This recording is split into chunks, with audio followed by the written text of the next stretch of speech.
Hello guys, इस video में हम देखेंगे कि एमबीबीएस की कोर्स करने के लिए स्टूडेंट की क्या बजट रह सकती है, और वो भी तब जब स्टूडेंट को गवर्नमेंट मेडिकल कॉलेज में एडमिशन ना मिले।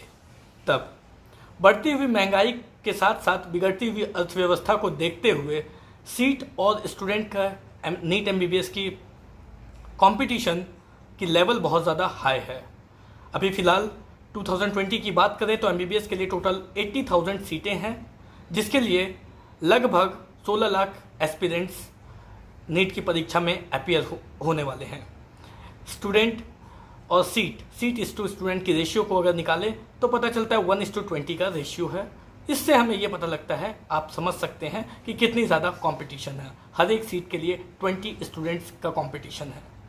इस बढ़ती हुई कंपटीशन के बीच और बिगड़ती हुई अर्थव्यवस्था को देखते हुए हमें ये एनालाइज करना बहुत ज़्यादा ज़रूरी है कि आखिर हमारा बजट क्या है, हम कितने पैसे एमबीबीएस की कोर्स के लिए खर्च करना चाहते हैं, और उस बजट में सीट मिलने के लिए हमें कितने मार्क्स लाने होंगे, कितने मार्क्स पर कितनी बजट जा सकती है। इसी पर कंप्लीटली आज का वीडियो आधारित है। So welcome to career media, my name is Gulshan Jha. चलिए स्टार्ट करते हैं वीडियो को।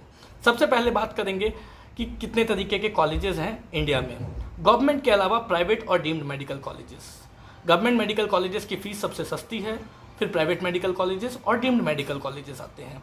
मगर गवर्नमेंट मेडिकल कॉलेजेस सस्ती होने के साथ साथ उतनी ही ज़्यादा उसके लिए कंपटीशन भी है और मार्क्स भी ज़्यादा लाने होते हैं। तो देखते हैं कि गवर्नमेंट मेडिकल कॉलेजेस में सीट पाने के लिए आपको कितने मार्क्स लाने होंगे और बजट क्या जाएगी, और इसके अलावा यदि गवर्नमेंट मेडिकल कॉलेज में सीट नहीं मिलती है तो प्राइवेट और डीम्ड मेडिकल कॉलेजेस में हमारे पास टोटल कितनी सीटें हैं, उसके लिए क्या कंपटीशन है, उसके लिए कितनी बजट जा सकती है, और उस बजट में आने के लिए कितने मार्क्स लाने होंगे और मार्क्स के बेसिस पर उनकी बजट क्या जा सकती है।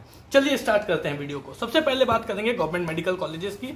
गवर्नमेंट मेडिकल कॉलेजेस की फीस जैसा हमें मालूम है कि सबसे सस्ती होती है। 5,000, 10,000, 15,000, 20,000 से लेकर के 50,000 तक वैरी करती है। सस्ती फीस होने की वजह से गवर्नमेंट मेडिकल कॉलेजेस में सीट पाने के लिए स्टूडेंट्स की कॉम्पिटिशन और भी ज़्यादा है। मगर यदि स्टूडेंट को गवर्नमेंट मेडिकल कॉलेज में सीट नहीं मिलती है तो उनके पास जो ऑप्शन बचते हैं वो है सस्ते प्राइवेट मेडिकल कॉलेजेस और डीम्ड मेडिकल कॉलेजेस।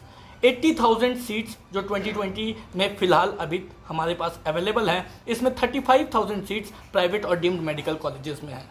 मगर प्राइवेट मेडिकल कॉलेजेस की इन सभी 35 सीटों के लिए आप एलिजिबल नहीं होंगे, क्योंकि ये सीट्स अलग अलग इंस्टीट्यूशंस में हैं, अलग अलग कॉलेजेस में हैं, और अलग अलग कॉलेजेस अलग अलग स्टेट्स में हैं। जब ये अलग अलग स्टेट्स के अंडर आती हैं तो स्टेट्स की अपने कुछ रूल्स एंड रेगुलेशंस होते हैं, अपने कुछ अलग से एलिजिबिलिटी क्राइटेरिया होते हैं। बेसिक एलिजिबिलिटी क्राइटेरिया ये है कि कुछ स्टेट्स हैं जो नॉन डोमिसाइल स्टूडेंट को एलिजिबल नहीं करते हैं, जो नॉन डोमिसाइल स्टूडेंट को वहाँ की काउंसलिंग अटेंड करने के लिए, वहाँ पे एमबीबीएस की सीट पाने के लिए अलाउ नहीं करते हैं। मगर बहुत सारे स्टेट्स ऐसे भी हैं जो ओपन स्टेट है, जिनमें नॉन डोमिसाइल स्टूडेंट्स भी अप्लाई कर सकते हैं, काउंसलिंग के दौरान सीट पाने पर एडमिशन पा सकते हैं। पहले ये समझ लेते हैं कि कौन कौन से स्टेट्स हैं जो ओपन स्टेट है, जहाँ आप लोग सभी एलिजिबल होंगे।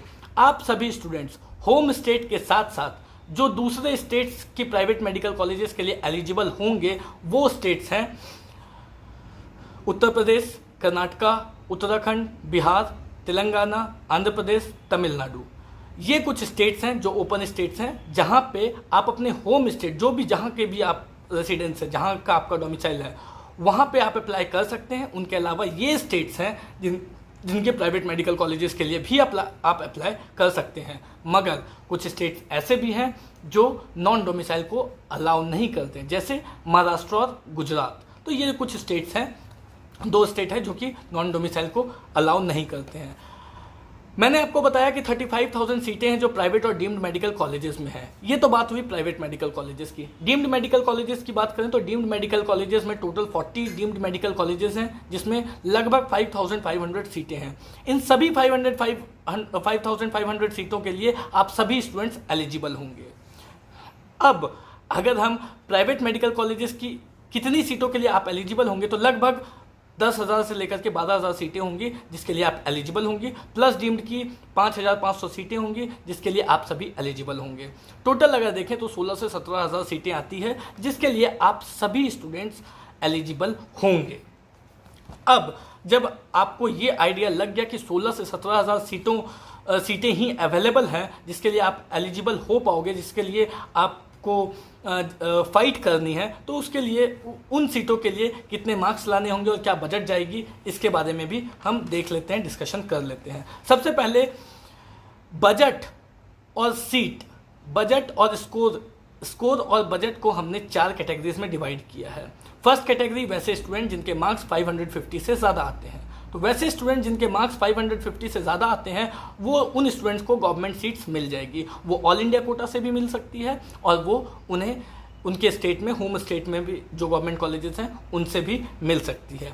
कैटेगरी 2 में वैसे स्टूडेंट जिनके मार्क्स 550 से कम आने वाले हैं और 450 से ज़्यादा आ रहे हैं, मतलब 450 से लेकर के 550 के बीच में जिनके मार्क्स आते हैं। यदि स्टूडेंट किसी कैटेगरी से बिलोंग करते हैं, जैसे SC, ST या OBC से बिलोंग करते हैं, तो उन्हें गवर्नमेंट सीट्स मिलने के चांसेस हैं उनके होम स्टेट में। और यदि वो स्टूडेंट जनरल कैटेगरी से आ रहे हैं तब उन्हें प्राइवेट कॉलेजेस मिलने के चांसेस हैं।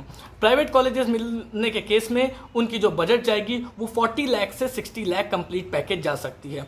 पर ईयर बेसिस पर देखें तो 8 लाख से 12 लाख पर एनम तक जा सकती है, जिसमें कर्नाटका, केरला जैसे स्टेट्स आते हैं और अब तो यूपी भी आती है।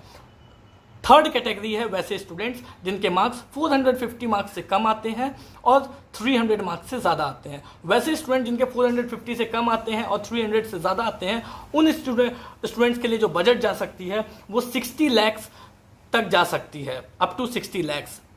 पर ईयर बेसिस पर देखें तो 12 लाख से लेकर के 16 lakh per year, 12 lakh per annum से लेकर के 16 लाख पर एनम उनकी पर ईयर बजट जा सकती है। अब वैसे स्टूडेंट जिनके मार्क्स 300 से कम आ रहे हैं, उन स्टूडेंट्स को मेरिट बेसिस पर मिलने मुश्किल है, उन्हें डीम्ड यूनिवर्सिटीज़ का रुख अपनाना पड़ेगा और उनके केसेस में जो उनकी बजट है MBBS कोर्स की वो जा सकती है 80 लाख से 1 करोड़ 25 लाख कंप्लीट पैकेज उनकी जा सकती है। पर ईयर बेसिस पर देखें तो 16 लाख पर एनम से लेकर के 25 लाख पर एनम तक उनकी फीस जा सकती है। तो ये थी कंप्लीट एक आइडिया जो हमने आपसे शेयर किया, जिसके बेसिस पर आपको ये एनालाइज करना ज़रूरी है कि आखिर आप कितने बजट के अंदर आते हैं, आपका बजट क्या रहने वाला है MBBS की सीट पाने के लिए, MBBS पर खर्च करने के लिए, और यदि आपके बजट में आपको कितने मार्क्स लाने होंगे जिससे कि